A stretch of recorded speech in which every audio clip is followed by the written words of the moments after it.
दोस्तों, हरियाणा के अंदर 48 घंटे के अंदर बीजेपी को एक के बाद एक ऐसे ऐसे झटके लग रहे हैं जिससे उबरने की कोशिश करते हैं तो दूसरा झटका लग जाता है, उससे उबरने की कोशिश करते हैं तो तीसरा झटका लग जाता है, फिर उससे उबरने की कोशिश करते हैं तो चौथा, पांचवा, छठा, सातवां झटका पहले से तैयार है।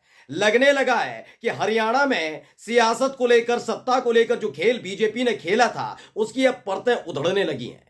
आज मैं आपको एक ऐसी तस्वीर दिखाने जा रहा हूं जिसे देखकर आप दंग रह जाएंगे। बीजेपी वाले कहते हैं ना, चाल, चरित्र और चेहरा।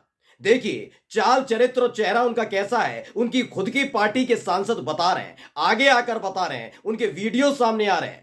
यह हर किसी ने देखा कि हरियाणा के अंदर खट्टर बाबू को मुख्यमंत्री पद से इस्तीफा देना पड़ा। उसके फौरन बाद नायाब सिंह सैनी आए, उनके नाम का ऐलान हुआ तो अनिल विज नाराज हो गए, शपथ ग्रहण से दूरी बना ली। ये तमाम चीजें हुई और इन सब के बीच एक सांसद महोदय का कथित तौर पर वीडियो निकलकर सामने आया है। नमस्कार, मैं हूं प्रज्वल गौतम और आप देख रहे हैं टाइम्स एक्सप्रेस।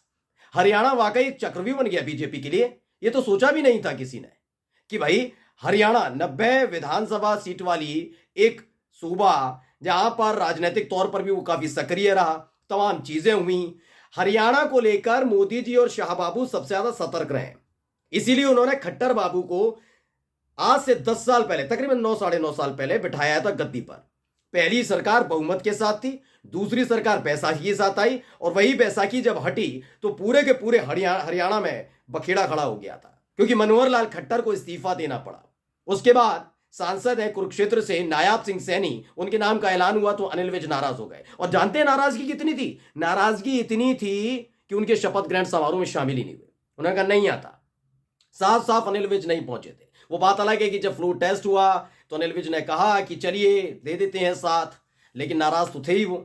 लेकिन आज मैं जो खबर बताऊंगा उसे देखकर आप समझ जाएंगे कि बीजेपी का चाल, चरित्र और चेहरा कैसा है। सबसे पहले जो श्रीनिवास बीवी हैं, उन्होंने एक ट्वीट किया, वो पढ़कर बताऊंगा। इस कांग्रेस के नेता हैं, लेकिन पढ़िए। इसमें लिखा है उन्होंने, उत्तर प्रदेश में अब सोनीपत से भाजपा सांसद रमेश चंद्र कौशिक का अश्लील प्रतिभाशाली वीडियो सोशल मीडिया पर वायरल हो रहा है। दुर्भाग्य यह है कि कौशिक जी भी मोदी जी के परिवार का हिस्सा है, सारा परिवार है ऐसा है। दरअसल इसमें उन्होंने 2 ट्वीट किए हैं और उसमें लिखा है कि रमेश चंद्र कौशिक हैं, ये सोनीपत से सांसद हैं, मोदी का परिवार, जो हाल ही में लालू प्रसाद यादव पर तंज कसने के लिए शुरू किया गया बीजेपी की तरफ से, देश की जनता को गुमराह करने के भी कहिए तो मोदी का परिवार लिखकर तमाम सांसद विधायक बैठे हुए थे। मोदी का परिवार, मोदी का परिवार, ये तो बीजेपी से बढ़कर हुए। खैर, अब इसमें जो दैनिक जागरण खबर है, पहले उसको थोड़ा साइड में देखिए क्या लिखा है। सोनीपत सांसद का आपत्तिजनक वीडियो हो रहा वायरल, रमेश कौशिक ने बताया राजनीतिक षड्यंत्र। कुछ तस्वीरें हैं जो मैं ब्लर करके दिखा पाऊंगा, माफी चाहूंगा। मुझे बीजेपी के चाल, चरित्र और चेहरे का पता नहीं, लेकिन हमें अपने चैनल की थोड़ी गरिमा रखनी होती है दोस्तों, तो माफी चाहूंगा। उस तस्वीर को बड़ा ब्लर करके मैं आपको दिखा पा रहा हूं। इसको लेकर दैनिक जागरण ने जो खबर छापी है वो पढ़कर आपको बता देता हूं। दरअसल दैनिक जागरण ने खबर जो छापी है वो कहा लिखा है उन्होंने कि सोनीपत सांसद का आपत्तिजनक वीडियो वायरल हो रहा है। रमेश कौशिक ने बताया राजनीतिक षड्यंत्र। ये बात उपेंद्र रावत ने भी कही थी, आपको याद होगा। बाराबंकी से बीजेपी के सांसद है जिनका एक वीडियो निकलकर, कथित तौर पर वीडियो निकलकर सामने आया। उन्होंने सामने आकर कहा था कि ये डीप फेक है, आर्टिफिशियल इंटेलिजेंस के तहत बनाया गया है, और जब तक कि ये पूरा क्लीन चिट मुझे नहीं मिल जाती और पता नहीं चलता कि मैं इसमें नहीं हूं, तब तक मैं चुनाव नहीं लड़ूंगा और सार्वजनिक जीवन से दूर रहूंगा। ये बहुत बड़ा ऐलान उनकी तरफ से किया गया था, नैतिकता दिखाई गई थी उपेंद्र रावत की तरफ से। लेकिन बताया गया था कि वो उन्होंने इसलिए कहा क्योंकि बीजेपी का आलाकमान का दिल्ली से फोन आया कि पहली फुर्सत में छोड़ो कुर्सी, ये टिकट जो दी गई है ना इसे वापस करो शालीनता के साथ। तो उसके बाद ये सब किया गया था। खैर, उनका चेहरे के हाव बता रहे हैं कि वो असली है, नकली छोड़िए। अब ये सामने आया है रमेश कौशिक का। ये सोनीपत से बीजेपी के धुरंधर राजनेता हैं। इसमें क्या लिखा है? सोनीपत के सांसद रमेश कौशिक का आपत्तिजनक वीडियो सामने आया है। तेजी से इंटरनेट मीडिया पर प्रसारित हो रहे वीडियो में सांसद महिला के साथ आपत्तिजनक अवस्था में दिखाई दे रहा है। सांसद ने इसे छवि खराब करने के लिए किया गया राजनीतिक षड्यंत्र बताया। वीडियो को फेक बताते हुए उन्होंने कहा कि इससे उनका कोई लेना देना नहीं। बहुत अच्छी बात है, ये होना भी चाहिए, लेना देना नहीं होना चाहिए, लेकिन अब क्या करें, जांच हो रही है।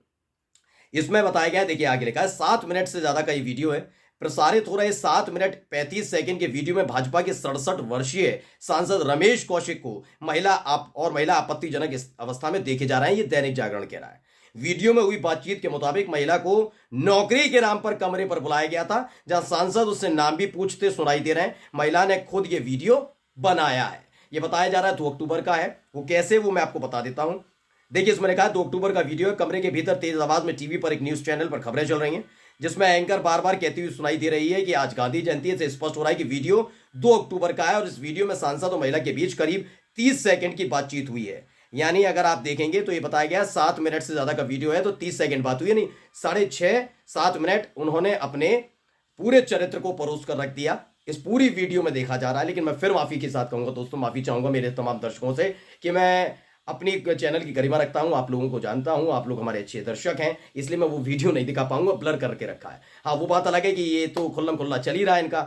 खैर, इसमें ये बताया गया है इनकी तरफ से कि राजनीतिक षड्यंत्र है, सारा का सारा राजनीतिक षड्यंत्र बहुत चल रहा है।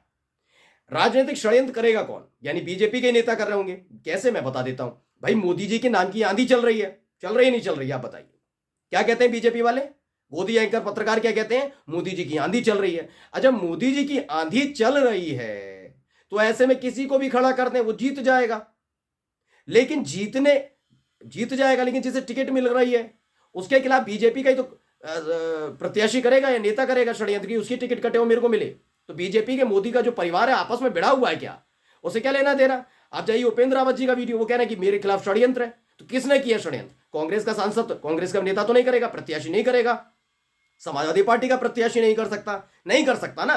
वो इसलिए नहीं कर सकता कि मोदी जी की आंधी के सामने तो ये सपा कांग्रेस वैसे ही बहने वाली है, तो गोदी मीडिया चीख चीख कर बताती है। तो ऐसे में अपने ही साथी का टिकट कट जाए तो इसके लिए कौन कर रहा होगा? बीजेपी का कोई नेता कर रहा होगा। और अगर ये किया जा रहा है तो सोचिए मोदी जी के परिवार में कितनी दरार पड़ी हुई है। मतलब इस समझ में नहीं आ रहा।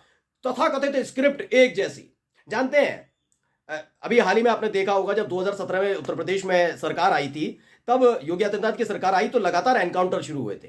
आप यकीन नहीं मानेंगे, हर एक एनकाउंटर की एक ही कहानी थी। जानते क्या होता था? उसमें यह बताया जाता था कि हम चेकिंग कर रहे थे, 2 लोग संदिग्ध मोटरसाइकिल पर आते हुए दिखाई दिए, अचानक से आते हुए दिखाई दिए, हमने उन्हें रोकने की कोशिश की, बदमाशों ने पुलिस पर फायरिंग कर दी और गाड़ी लेकर भाग गए। फिर हमने उनका पीछा किया, फिर उन्होंने जब फायरिंग की तो हमने भी पलटवार फायरिंग की, जिसमें बदमाश के पैर में गोली लग गई। आप उठाकर देख लीजिए, मैं झूठ बोल रहा हूं, वीडियो पॉज करिए, गूगल उठाकर देख लीजिए, ये वही वाली स्टोरी लग रही है। मतलब जिन का भी ऐसे चाल चेहरे वाला एक तमाम चलचित्र निकलकर सामने आ रहे हैं। हर एक कोई अपने आप के खिलाफ साजिश बता रहा है, हर कोई षड्यंत्र बता रहा है, हर कोई कह रहा है मैं नहीं हूं, हर कोई कह रहा है कि भाई ये आर्टिफिशियल इंटेलिजेंस के जरिए बनाया है, डीप फेक के जरिए बनाया है, मेरी छवि खराब करने की कोशिश की जा रही है।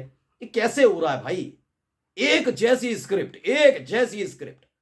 सुन लीजिए, उपेंद्र रावत का भी बयान था, आपको मैंने सुनवाया था, यहां पर भी वही चल रहा है।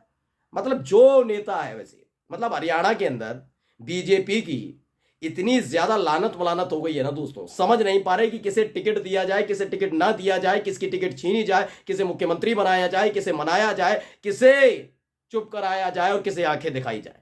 बड़ा मुश्किल में फंस गए बीजेपी वाले भी और मोदी शाह, खासकर हरियाणा को लेकर। नमस्कार।